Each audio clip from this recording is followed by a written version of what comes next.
Hello friends, once again welcome back to the GK study point. In today's class we are going to discuss about a new concept, that is cost concept. हमने production देखा था. Production में एक producer ने goods को produce किया था, input को आउटपुट के अंदर कन्वर्ट किया था. अब उस इनपुट को अगर हम आउटपुट के अंदर कन्वर्ट करते हैं तो वहां पे कुछ ना कुछ आपको एक्सपेंडिचर इनकर्ड होते हैं, एक्सपेंडिचर अराइज होते हैं. वो जो एक्सपेंडिचर होते हैं उन एक्सपेंडिचर्स को हम बोलते हैं कॉस्ट. ठीक है, तो कॉस्ट होती क्या है? कॉस्ट का मतलब होता है it refers to the expenditure which are made by the producer on fixed as well as variable inputs. तो देखो कॉस्ट का मतलब क्या होता है? कॉस्ट का मतलब होता है वो सारे एक्सपेंडिचर. हमने प्रोडक्शन वाले चैप्टर में पढ़ा था दो टाइप के इनपुट होते हैं, दो टाइप का हमें इनपुट इंट्रोड्यूस करना होता है.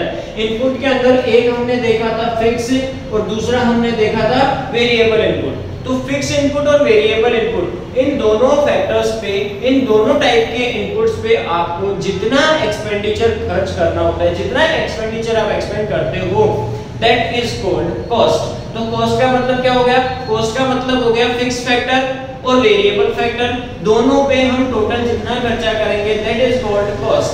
क्लियर है यहाँ तक? तो देखो कॉस्ट के अंदर हमारे पास में एक हो गया फिक्स फैक्टर पे, एक हो गया वेरिएबल फैक्टर पे. तो जो फिक्स फैक्टर पे खर्चा होगा उसे हम बोलेंगे fix cost, and the expenditure on variable inputs is known as variable cost. So sum of fixed cost and variable cost is known as total cost.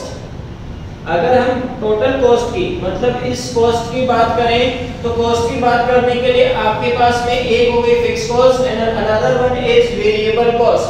Clear है यहाँ तक? कोई दिक्कत नहीं होनी चाहिए. फिक्स प्लस वेरिएबल को मिला के हम बोलते हैं total cost. Next topic, next आता है हमारे पास में types of cost.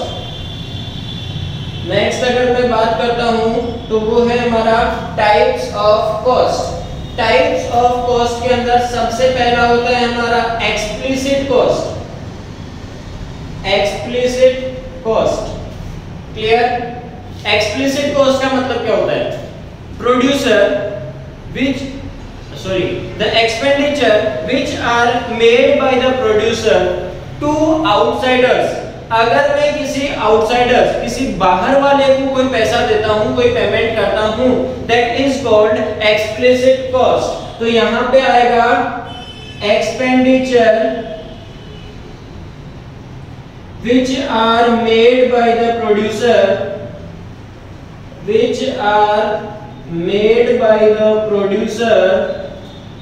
to the outsiders,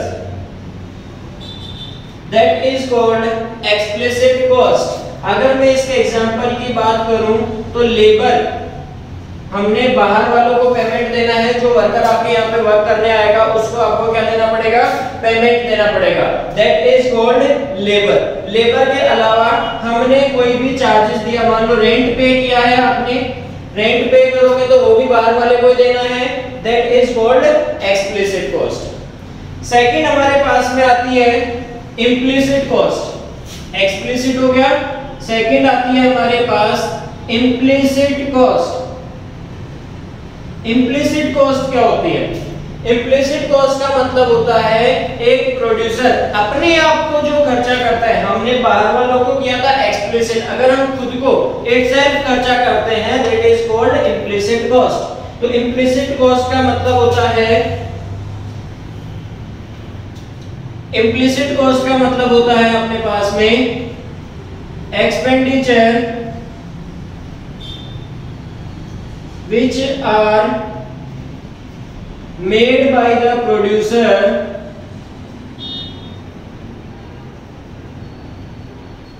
itself, मतलब अगर आप खुद को कोई पेमेंट करते हो, that is called implicit cost। जैसे हमने यहाँ पे कोई बाहर वाले की बिल्डिंग किराए पे ले रखी थी, सपोज मेरे पास खुद के पास अपनी बिल्डिंग है जहाँ पे मेरे पास में एक रूम एक्स्ट्रा रखा हुआ है, मैं अपना बिजनेस वहाँ रन कर सकता हूँ, तो मैंने अपने ही बिल्डिंग के अंदर बिजनेस रन किया।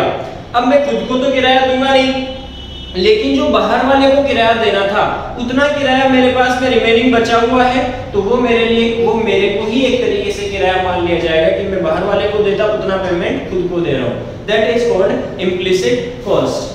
थर्ड आती है हमारे पास में रियल कॉस्ट।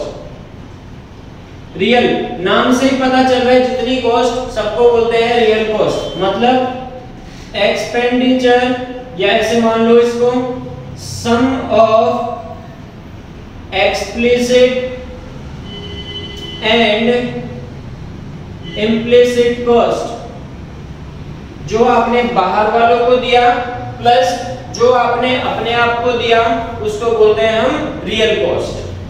फोर्थ आती है हमारे पास में सोशल कॉस्ट। सोशल कॉस्ट होती है आपके पास expenditure which are made by the producer to the government for social welfare। अगर एक प्रोड्यूसर गवर्नमेंट को पैसा देता है, जैसे टैक्स, एग्जांपल ले लेते हैं हम टैक्स, आपने गवर्नमेंट को पेमेंट दिया, क्यों देते हैं हम टैक्स? ताकि गवर्नमेंट सोसाइटी के वेलफेयर में कोई वर्क कर सके, उसे बोलते हैं हम सोशल कॉस्ट। फिफ्थ वन हमारी आती है private cost. Private cost expenditure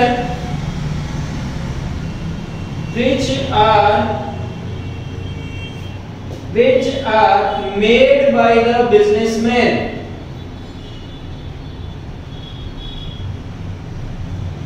देखो यहाँ पे था हमारे पास expenditure which are made by the producer, क्योंकि इम्प्लिसिट और एक्सप्लिसिट कौन कर रहा था? प्रोड्यूसर।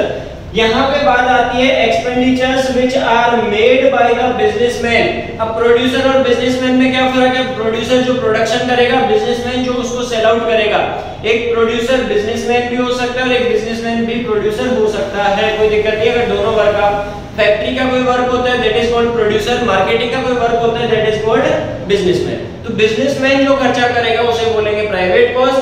शॉप पे आने के बाद मान लो टेलर की दुकान है, तो जहां स्टिचिंग वगैरह हो रहा है उसको बोलेंगे हम producer cost, that is called real cost. और उसको शॉप पे लाके जब हम बेचते हैं, सेल आउट करते हैं, that is called private cost, यहां जो खर्चा आएगा। और लास्ट आती है अपनी अपॉर्चुनिटी कॉस्ट। अपॉर्चुनिटी कॉस्ट हम ऑलरेडी पढ़ चुके हैं चैप्टर नंबर फर्स्ट जब हमने किया था। अपॉर्चुनिटी कॉस्ट का मतलब होता है किसी भी एक अपॉर्चुनिटी को अवेल करने के लिए, किसी भी एक अपॉर्चुनिटी को गेन करने के लिए जो एडिशनल हमने सैक्रिफाइस किया, जो दूसरी अपॉर्चुनिटी आपने सैक्रिफाइस की, तो जो सैक्रिफाइंग वैल्यू होती है that is called opportunity cost. कैसे? इधर देखो, सपोज मेरे पास ऑप्शन था जॉब ए पे जाने का, जॉब बी पे जाने का। ए के अंदर मेरी सैलरी 10,000, बी के अंदर 12,000। सपोज मैंने यहाँ बी को सेलेक्ट किया। बी को सेलेक्ट करने के लिए मेरे को ए को सैक्रिफाइस करना पड़ा, क्योंकि एक ही टाइम पे दो जॉब तो मैं कर नहीं सकता। तो जितना आपने सैक्रिफाइस किया है that is called opportunity cost. तो जो सैक्रिफाइंग वैल्यू हम निकालते हैं उस सैक्रिफाइंग वैल्यू को बोला जाता है अपॉर्चुनिटी कॉस्ट। अब आएगा इसके अंदर other types of cost. Other types में हम total cost, variable cost, total fix cost, total variable cost, average cost, ये सारी चीजें पढ़ेंगे। ये पढ़ेंगे हम नेक्स्ट वीडियो में। आज के लिए इतना ही काफी है। Thank you so much.